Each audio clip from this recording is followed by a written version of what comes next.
बेटी तो पराई होती है। एक शहर में अनिल नाम का एक इंसान रहता था। अनिल एक कपड़ों की दुकान पर काम करता था। उसकी बहुत साल पहले शादी हो गई थी। अनिल को हमेशा से लड़का चाहिए था। लड़का वंश का कुलदीपक होता है, पिता का नाम रोशन करता है और बुढ़ापे का सहारा होता है। पर लड़की शादी करके चली जाती है। ऐसी सोच रखने वाला वह पड़ोसियों को भी यह बात बताता था। शादी के कुछ साल बाद उसे दो लड़के हुए। बड़े बेटे का नाम करण और छोटे बेटे का नाम किशन रखा। बाद में कुछ सालों बाद उसकी पत्नी का निधन हो गया। उसके बाद उसी ने उन दोनों बेटों का ख्याल रखा। समय बीतता गया और उसके दोनों बेटे बड़े हो गए और अब दोनों बेटे नौकरी कर रहे थे। दोनों की शादी भी हो गई। शादी होने के बाद भी वह सब एक साथ ही रहते थे। कुछ साल एक साथ खुशी में गए, लेकिन बाद में दोनों भाई एक दूसरे के साथ झगड़ा करने लगे। दोनों बहुओं में भी छोटी छोटी बातों पर मतभेद होने लगा। यह सब देखकर अनिल को बहुत बुरा लगता था। अब दोनों ने अलग रहने का निर्णय लिया और वह अलग हो गए। फिर पिताजी का ख्याल कौन रखेगा, ऐसे सवाल का निर्माण हुआ। दोनों बेटे एक एक महीना संभालेंगे, ऐसा तय किया। अनिल एक बेटे के साथ एक महीने के लिए रहने लगा, फिर दूसरे बेटे के पास एक महीना। ऐसे उसका बंटवारा हुआ। पर जैसे जैसे वक्त बीतता गया, वैसे वैसे बहुओं और बेटों में अनिल को लेकर झगड़ा होने लगा। दोनों बेटों के घर में झगड़े का कारण अनिल रहने लगा। यह बात अनिल को अच्छे से समझ आ गई थी। अब अनिल को पुरानी यादें याद आने लगी थी। उसने जिंदगी में कितनी बड़ी गलती की थी, यह उसे अब समझ में आ रहा था। पर अब इसका क्या फायदा। आखिर दोनों बेटों ने पिताजी को वृद्धाश्रम भेजने का निर्णय लिया। एक दिन दोनों ही पिताजी को लेकर वृद्धाश्रम में गए। वहां जाने पर सभी औपचारिकता पूरी करके पिताजी को मिलकर वह दोनों अपने अपने घर वापस चले गए। बेटों के जाने के बाद अनिल बहुत रोने लगा। उसके बाद वृद्धाश्रम में कई लोगों ने उसे समझाया, पर वह बहुत दुखी हो गया था। अनिल को वृद्धाश्रम में आकर 8-10 दिन हो गए थे। वह किसी से भी बातचीत नहीं करता था और एक पेड़ के नीचे बैठकर विचार में मग्न रहता था। वहाँ के लोग उसे पूछते थे, पर उसने किसी को भी कुछ नहीं बताया। कुछ दिनों में वह एक व्यक्ति से थोड़ा बहुत बोलने लगा।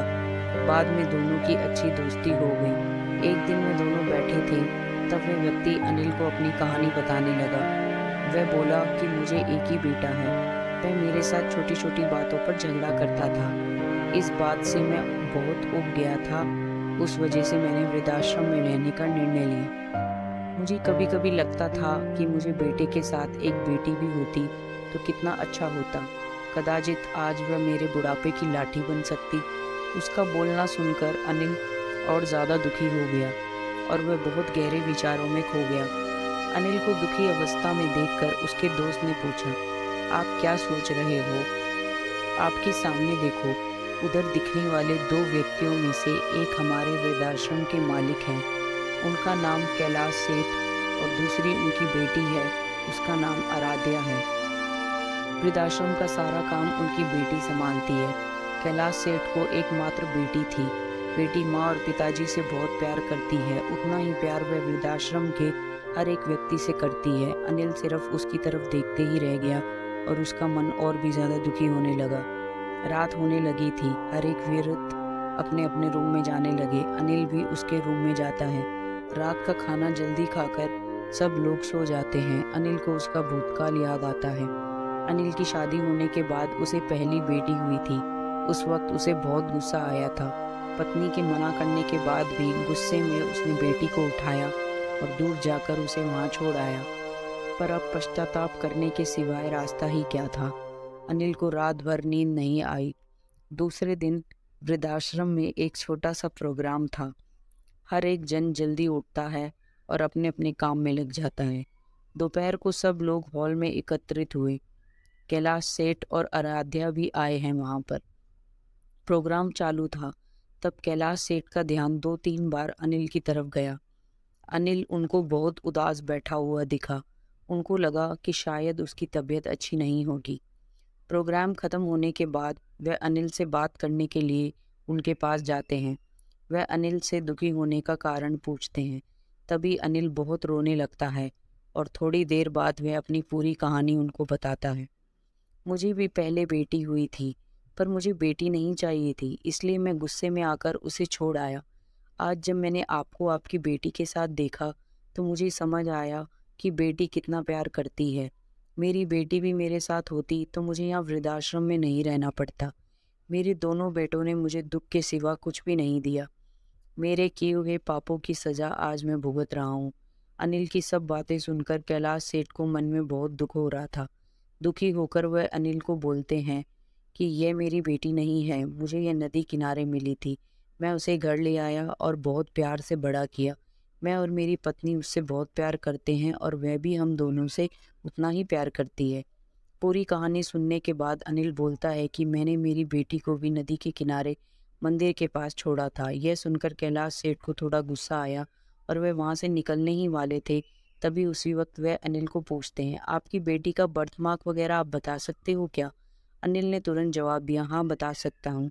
उसकी बाएं हाथ और पैर पर एक एक उंगली ज़्यादा थी। यह जवाब सुनकर कैलाश सेठ को विश्वास होता है कि आराध्या उसी की ही बेटी है। यह सब सुनकर कैलाश सेठ वहाँ से चले जाते हैं। उनके चले जाने पर आराध्या वहाँ पहुँचती है और वह अनिल को बोलती है कि मैंने आप दोनों की पूरी बात सुन ली है। आपने मेरे बारे में जो भी कहा वह सुनकर मेरा मन बहुत दुखा है। एक पिता खुद की बेटी के बारे में ऐसा निर्णय ले सकते हैं, यह सुनकर मुझे बहुत बुरा लगा। आपने जो भी किया वह बहुत गलत था। आपने मुझे बेटी बोलने का अधिकार खो दिया है। मैं आपकी बेटी होकर भी आप मुझे रास्ते पर छोड़कर चले गए थे और मैं उनकी बेटी ना होते हुए भी उन्होंने मुझ पर जान निछावर कर दिया। इसलिए वही मेरे सच्चे पिता हैं।